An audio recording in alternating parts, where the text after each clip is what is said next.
ten deň ma našlo dievčatko.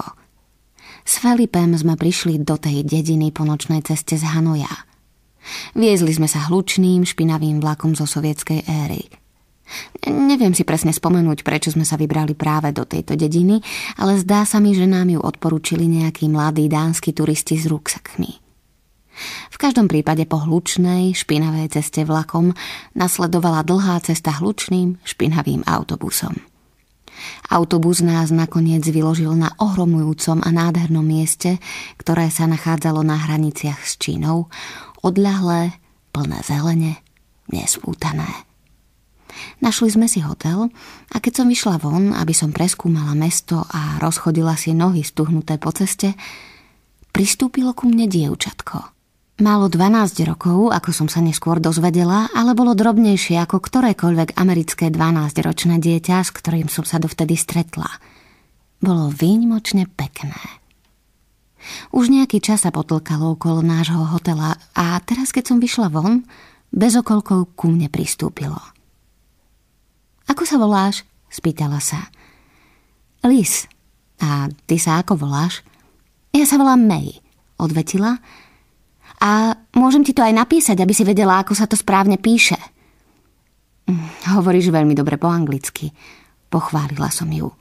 Pokrčila plecami. Samozrejme, často sa rozprávam s turistami.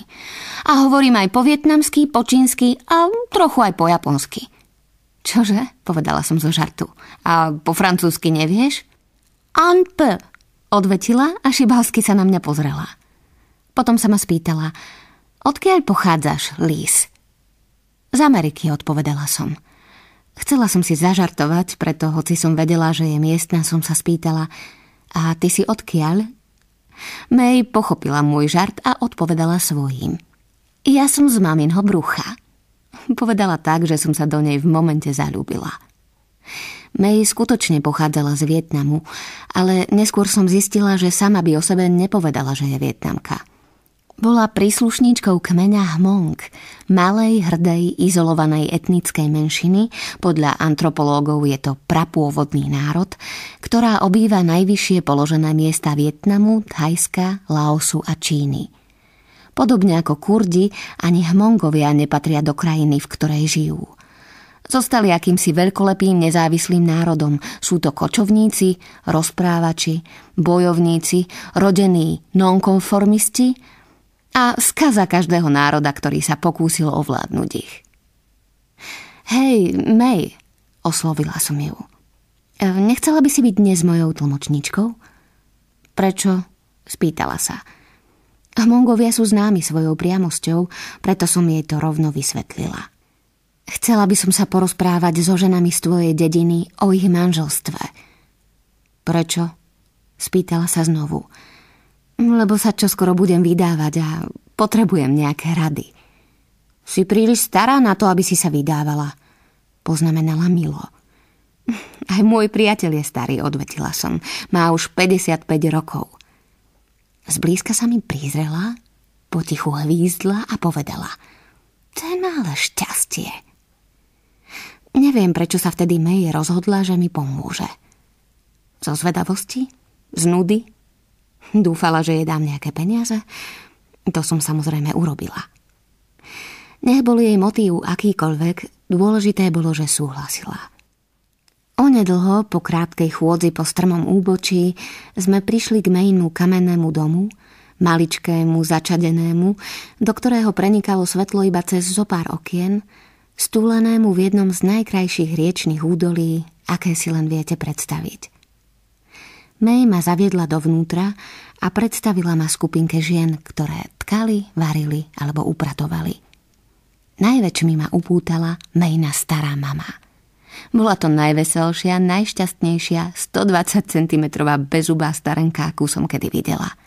Navyše som jej pripadala veľmi zábavná. Nad všetkým, čo som jej o sebe povedala, sa išla popúkať od smiechu. Dala mi na hlavu vysoký hmongský klobúk, ukázala na mňa a smiala sa. Strčila mi do náručia maličké hmongské dieťa, ukázala na mňa a smiala sa. Zahalila ma do nádhernej hmongskej látky, ukázala na mňa a smiala sa.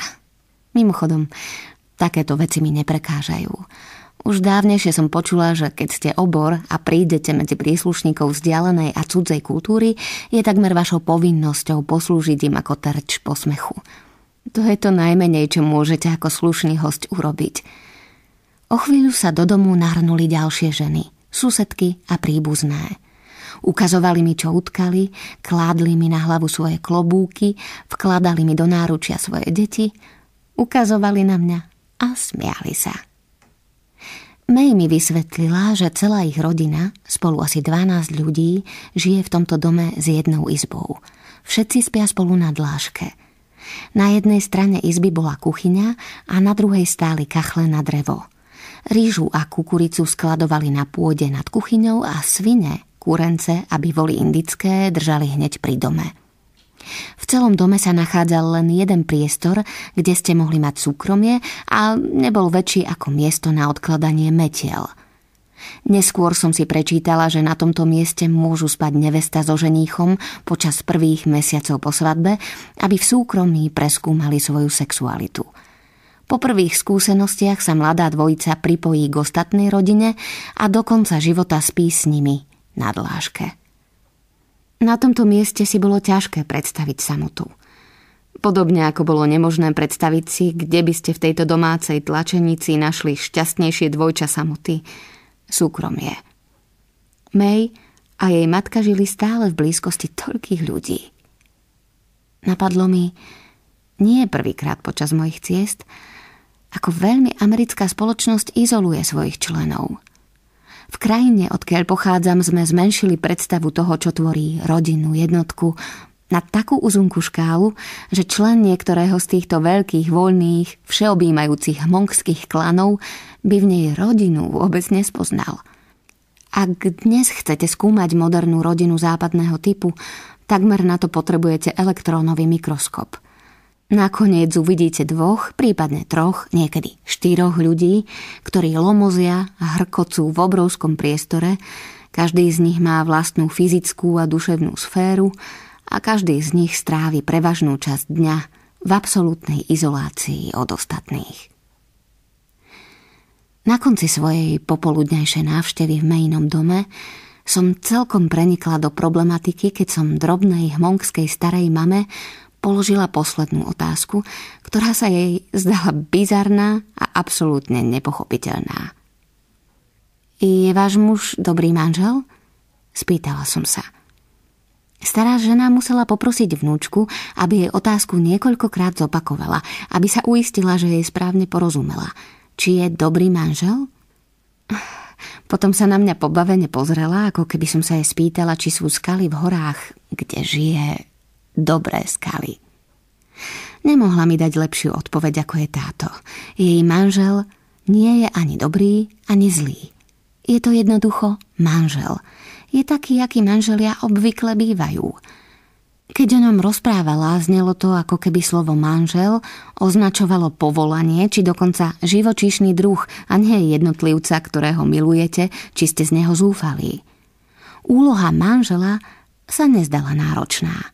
Jej súčasťou bolo niekoľko povinností, ktoré jej muž počas ich spoločného života vykonával tak, že s ním mohla byť spokojná, tak ako manželia väčšiny ostatných hmongských žien, ak ste len nemali tú smolu, že sa vám ušiel totálny drúg.